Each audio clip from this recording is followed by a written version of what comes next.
दोस्तों, बहुत पुरानी बात है। एक समुद्र के किनारे एक गुरु का आश्रम रहा करता था। गुरु बहुत ज्ञानी थे, इसीलिए उनके पास बहुत दूर दूर से शिष्य पढ़ने आते थे और गुरु का ज्ञान देने का तरीका भी बड़ा अनोखा था। वो सबसे पहले शिष्य को उपदेश से ज्ञान देते थे, उसके बाद कहते थे कि इसी ज्ञान का अनुसरण करो और अपने व्यवहारिक जीवन में इसका प्रयोग करके देखो। इसे अपने जीवन में लागू करके स्वयं से अनुभव करो। यह बात आसपास के काफी गांव में पता थी कि यह आश्रम के गुरु बहुत ही आत्मज्ञानी है। इसी बात को जानते हुए वहाँ के सम्राट ने एक दिन उन गुरु के आश्रम में आए और वो गुरु से हाथ जोड़कर विनती करने लगे कि गुरुदेव, मैं चाहता हूँ कि मेरा बेटा आपसे शिक्षा ग्रहण करे, आपसे ज्ञान अर्जित करे, क्योंकि मेरा बेटा अभी बहुत छोटा है और अभी से यदि वो आश्रम में रहकर आपसे शिक्षा ग्रहण करेगा तो जरूर ये बड़ा होकर एक महान राजा, एक सच्चा राजा बनकर दिखाएगा। और मैं चाहता हूँ कि ये एक सम्राट का बेटा है, इसीलिए इसे कोई चीज का सुख सुविधा यहाँ नहीं मिलना चाहिए। मैं चाहता हूँ कि जैसे प्रजा के बच्चे रहते हैं उसी तरह ये भी रहे, बिल्कुल साधारण तरीके से आपकी सेवा करे, जो आप कहे वही ये करे। और यदि आप इसे अपने तरीके से ज्ञान देंगे तो मुझे बहुत अच्छा लगेगा और मैं चाहता हूँ कि ये साधारण रूप से रहे। ये बात सुनकर गुरुदेव कहते हैं कि ये बात भी सत्य है। जब आप साधारण रूप से रहते हैं तभी ज्ञान अर्जित कर पाते हैं। ज्ञान अर्जित करने के लिए किसी भी इंसान का बड़ा या छोटा नहीं, बल्कि एक निर्मल मन होना चाहिए, तभी वो ज्ञान को अर्जित कर पाता है। आश्रम के सभी बच्चे ये देख रहे थे, क्योंकि सम्राट अपने बेटे को रथ पर बैठा कर लाए हुए थे और आश्रम के सभी बच्चे को पता था कि ये सम्राट का बेटा है। थोड़ी देर के बाद सम्राट वहाँ से चले जाते हैं। अपने बेटे को अकेले छोड़कर जब जा रहे थे तब सम्राट का बेटा अपने पिताजी के बारे में सोच रहा था, क्योंकि वो अभी बहुत छोटा था। वो समझ नहीं पा रहा था कि उनके पिताजी उन्हें अकेले छोड़कर क्यों जा रहे हैं। ये जब गुरुदेव को पता चला तो गुरुदेव उस बच्चे को लेकर समुद्र के किनारे टहलने के लिए उसे लेकर निकले। वो सम्राट का बच्चा अपने आप को बड़ा अकेला महसूस कर रहा था, इसीलिए वो बच्चा वहाँ पर जोर शोर से रोने लगा। तभी गुरुदेव उनके पास आते हैं और उनसे कहते हैं, बेटा, मैं तुम्हें चुप नहीं कराऊंगा, क्योंकि यदि मैं आज तुम्हारे आंसू पोंछ दूंगा तो तुम्हें कभी अकेलापन का एहसास नहीं होगा, क्योंकि इंसान अकेला आया है और अकेला ही जाएगा। इसीलिए उसे अकेले रहकर ही ज्ञान को अर्जित करना चाहिए, ताकि वो दुनियादारी को समझ सके, दुनिया के इस माया जाल को समझ सके। मुझे पता है कि तुम्हें दुख है कि तुम्हारे पिताजी तुम्हें छोड़कर क्यों चले गए, लेकिन वो तुम्हें आज अकेले नहीं छोड़ेंगे तो तुम कभी भी अपने आप को समझ नहीं पाओगे। तुम कभी भी वो नहीं बन पाओगे जो तुम्हारे पिताजी बनाना चाहते हैं, कि तुम एक बड़े राजा बनो, मजबूत राजा बनो। और उसके लिए इंसान को अकेले रहना जरूरी है, उसके लिए अकेलेपन से गुजरना जरूरी है। सम्राट का बेटा बहुत छोटा था, उसकी उम्र बिल्कुल 9 साल की थी। वो ये समझ नहीं पा रहा था कि आखिर उसके साथ ये क्या हो रहा है। उसके बाद गुरुदेव उस शिष्य को लेकर आश्रम में आ जाते हैं। आश्रम के सभी बच्चे उनके पास आकर बैठ जाते हैं, क्योंकि उन बच्चों को पता था कि ये एक सम्राट का बेटा है, कि सम्राट के बेटे से दोस्ती करने से हमें जरूर फायदा होगा।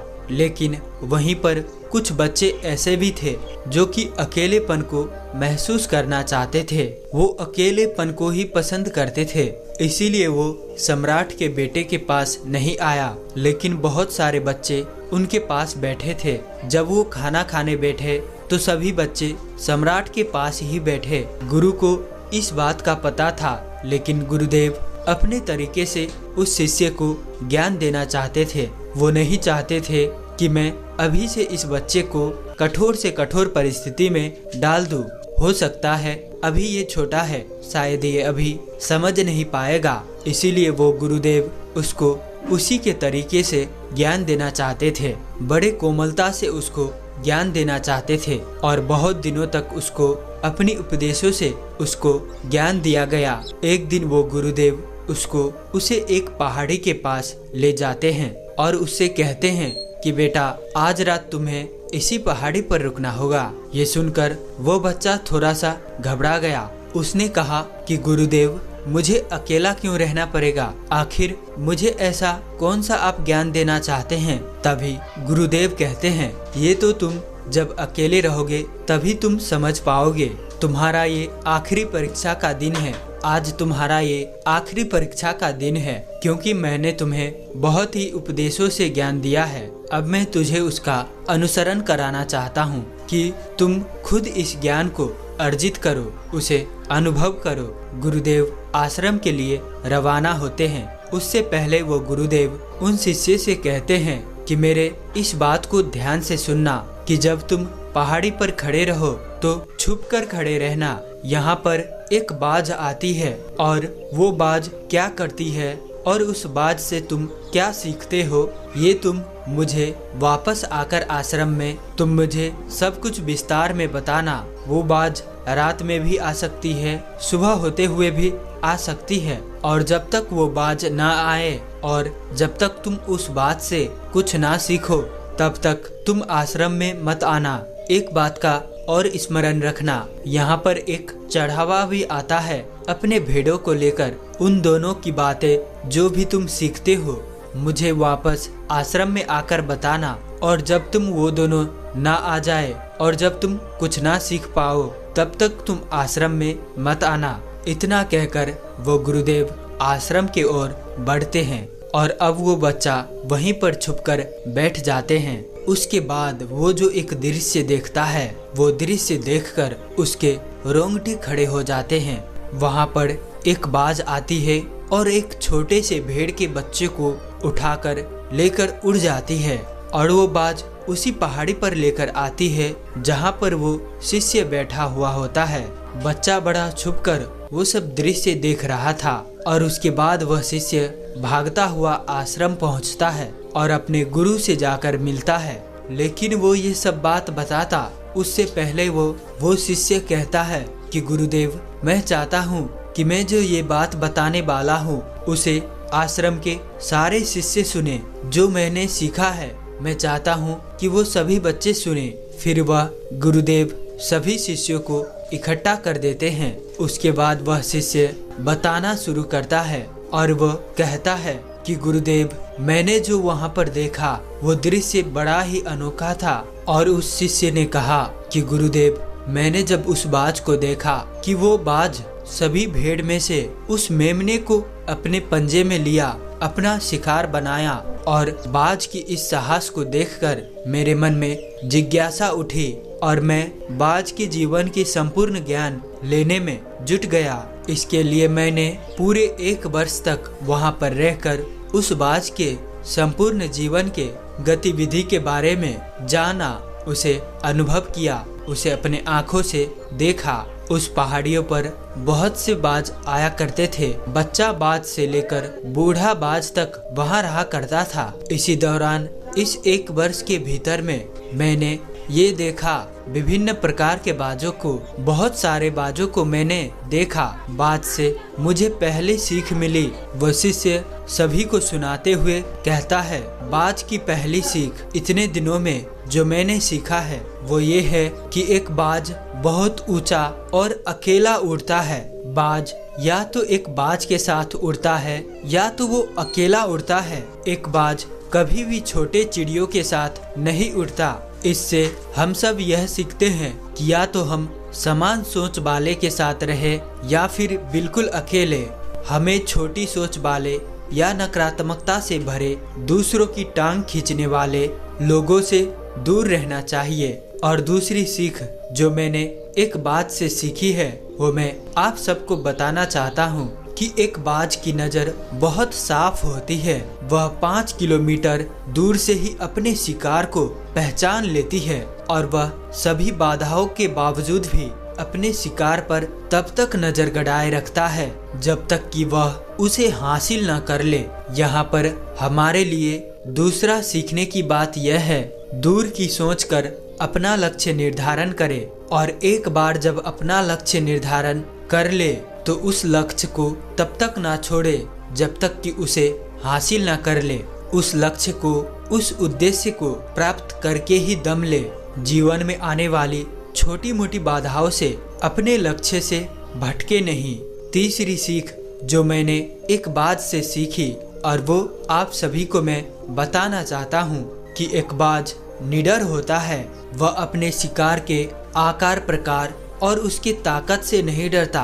वह अंत समय तक अपने शिकार को अपने बस में करने के लिए लड़ता रहता है और आखिर में जीत कर ही दम लेता है। बाज के इस एटीट्यूड से सीखने लायक यह पाठ है कि हमें निडर होकर अपने लक्ष्य को प्राप्त करना चाहिए। आगे वो शिष्य कहता है कि चौथी बात जो मैंने एक बात से सीखी है कि बाज के पास मजबूत इच्छा शक्ति होता है।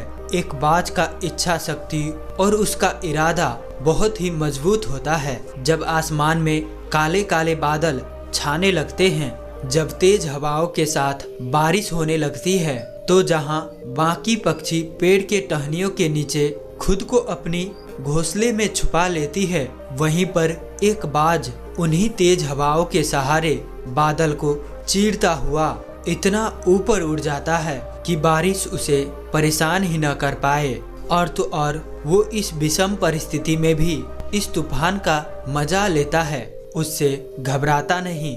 इसके शानदार सीख यही है कि खराब समय का रोना मत रो, देखो कि आप इस कठिन समय में अपने लिए क्या अच्छा कर सकते हो, इसी में जिंदगी है। फिर शिष्य कहता है कि मैंने बाज से सीखा वर्तमान में जीना। एक बाज कभी भी मरे हुए शिकार को नहीं खाता, ये हमेशा अपने खाने के लिए ताजे शिकार पर निर्भर करता है। एक बाज की सोच से सीखने वाली ये जीवन के एक सीख यही है कि हमें कभी भी अपने जीवन को बीते हुए दिनों में नहीं जीना है। एक सफल और शानदार जीवन जीने के लिए, अपने सफल और शानदार भविष्य के लिए हमें अपने वर्तमान में जमकर मेहनत करनी चाहिए और वर्तमान में ही खुशी रहना चाहिए। यदि हमारा अतीत किसी भी कारण से दर्दनाक रहा था तो भी हमें उससे अपने वर्तमान को खराब करने की इजाजत नहीं है। हमें सदैव आज में जीने की कोशिश करनी चाहिए। यही बाज का एक बड़ा सीख है कि वो सदैव ताजा और फ्रेश शिकार करता है, कभी भी मरा सड़ा गला भोजन नहीं करता, जिससे उसकी सोच ताजा और वर्तमानशील रहता है। और छठी बात जो मुझे एक बात से सीखने को मिला है कि सीखने की मानसिकता। नए नन्हे मेहमानों के घर आते ही बाज थोड़े दिनों के बाद अपने घोंसले से नरम घास को बाहर निकाल फेंकता है ताकि उसके बच्चे को घोंसले में रहना मुश्किल लगे, और इन्हीं मुश्किल में वो घोंसले से बाहर निकलकर उड़ना सीख लेते हैं। बहुत गजब की ये सीख है। अपने जीवन में हमें कुछ बड़ा करने के लिए हमें अपने आराम सुख सुविधा के क्षेत्र से बाहर निकलना पड़ता है, यानी कि हमें अपने कंफर्ट जोन से बाहर निकलकर ही काम करना पड़ेगा। हम घर में बैठे बैठे सुख सुविधाओं के भोग करते करते हम कुछ बड़ा नहीं कर सकते। जो लोग बड़ा करने की सोचते हैं, जो लोग बड़ा लक्ष्य को प्राप्त करना चाहते हैं, वो अपने कंफर्ट जोन यानी कि अपने आराम को बहुत पहले ही छोड़ देते हैं। वो अपने कंफर्ट जोन से बाहर निकलकर काम करते हैं, जिसके कारण आगे चलकर आपको अपने सपने की मंजिल एक दिन अवश्य मिलती है और आप एक सफल और शानदार जीवन को जीते हो, बिल्कुल एक बाज की तरह। सातवीं सीख, आखिरी और महत्वपूर्ण सीख जो मैंने बाज से सीखी है कि बाज एक जिजीविषा से भरा हुआ पक्षी है। बाज के जीवन के मध्य समय में एक ऐसा समय आता है जब उसके पंख इतने भारी हो जाते हैं कि उसके उड़ने की गति कम हो जाती है। उसके चोंच और पंखों में पहले की जैसे पैनापन नहीं रह जाता कि वो कोई शिकार को पकड़ पाए। धीरे धीरे उसका चोंच मुड़ने लगता है, उसके पंख भारी हो जाते हैं, वो शिकार करने में और उड़ने में असमर्थ होने लगता है, जिसके कारण वो मरने की कागार में पहुंच जाता है। इस समय जिंदगी और मौत के दोहराए पर वो जिंदगी को चुनता है। एक बाज इस समय में खुद को परिवर्तन करने की चुनौती को स्वीकार करते हैं। वो किसी निर्जन और सुदूर क्षेत्र में जाकर खुद को एक नया जीवन दान देने की कठोर साधना करता है। अपनी चोंच से अपने भारी पंखों को नोच नोच कर फेंकता है। पंखों को नोच कर फेंकने की वजह से वो पूरा लहूलुहान हो जाता है। उस बाज के शरीर से खून बह रहा होता है। इस तरह अपने सारे पंखों को नोच फेंकने के बाद वो अपने पंजों और चोंच को शिलाओं पर पटक पटक कर तोड़ लेता है और तब तक उसी निर्जन स्थान पर छिपा हुआ रहता है जब तक कि उसके नए पंख, उसके पंजे और उसकी चोंच ठीक से ना निकल आए। और एक बार इस दर्दनाक प्रक्रिया से गुजरने के बाद वही बाज जो पहले ठीक से उड़ नहीं पाता था, अब अपने जीवन की सर्वश्रेष्ठ उड़ान भरता हुआ पुनः अपनी जिंदगी का स्वागत करता है। वापस बादशाह बनकर गरजता है अपने इलाके में। इतना कहकर वो शिष्य मौन हो जाता है और अपनी अंतर शांति में झूमने लगता है। तभी गुरुदेव उस शिष्य को कहते हैं कि बेटा, अब तुमने जो मैं तुझे देना चाहता था, तुम वो सीख को अनुभव कर लिया है, उसे साक्षात देख लिया है। अब तुम अपने घर जा सकते हो। तुम्हें फिर से अपने राजमहल में भेज दिया जाएगा। गुरुदेव की यह बात सुनकर वह शिष्य खुश हो जाता है कि वह अपने राजमहल लौट रहा है और वह शिष्य अपने गुरुदेव से वादा करता है कि वह एक शानदार जीवन जिएगा, अपने जीवन को पूर्णता से जिएगा। तो दोस्तों, इस वीडियो को लाइक और इस चैनल को सब्सक्राइब जरूर से कर ले और साथ ही कहानी में अंत तक बने रहने के लिए मैं किशन शर्मा आप सभी का दिल से बहुत बहुत धन्यवाद करता हूं। तो चलिए मिलते हैं ऐसी कोई और नई कहानी में। तब तक के लिए अपना ख्याल रखें।